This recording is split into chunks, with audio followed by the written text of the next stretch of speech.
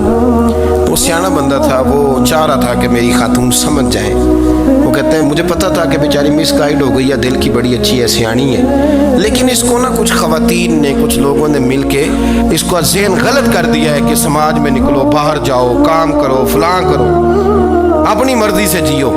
تو میرے ساتھ گاڑی میں بیٹھی کہیں جانے کے لیے، تو مجھ سے کہنے لگی کہ آپ نے میری طرف توجہ ہی نہیں کی، آپ نے کوئی ذکر ہی نہیں کیا کہ میں کیسی لگ رہی ہوں۔ تو کہتے ہیں میں نے اسے کہا کہ اگر تو ناراض نہ ہو تو پھر میں صحیح والی تعریف کر دوں۔ تو اس نے کہا کہ آپ کر دیں۔ تو کہتے ہیں میں نے درد سے اور خلوص سے اپنی بیوی سے کہا، خلوص کے ساتھ میں نے کہا میں تو روز گھر ہوتا ہوں، روز شام کو گھر ہوتا ہوں، اگر تو میرے لیے تیار ہوتی تو میں تیری تعریف کرتا، لیکن آج تو باہر جانے کے لیے تیار ہوئی، تو پھر ان سے تعریف کی امید رکھ جن کے لیے تو نے تیاری کی ہے۔ میرے لیے تیاری کرتی تو میں تو ہر شام تیرے پاس ہوتا ہوں۔ کہتے وہ میرے لفظوں میں درد تھا تو وہ بھی رو پڑی، کہنے لگی آپ گاڑی روک دیں، مجھے باہر جا کے کسی کو راضی نہیں کرنا، میں نے اسے راضی کرنا ہے جس کو رب کریم نے میرا شوہر بنایا ہے اور میرے لیے منتخب کیا ہے میرے ماں باپ کو۔ میں واپس لوٹتی۔ یہ ایک پہلو ہے سلگتا ہوا، اس کو سمجھا جائے۔ رسول کریم صلی اللہ علیہ وسلم عرب کی کنواری لڑکیوں سے زیادہ حیا والے تھے، کنواری لڑکیوں سے زیادہ حضور حیا فرمایا کرتے تھے۔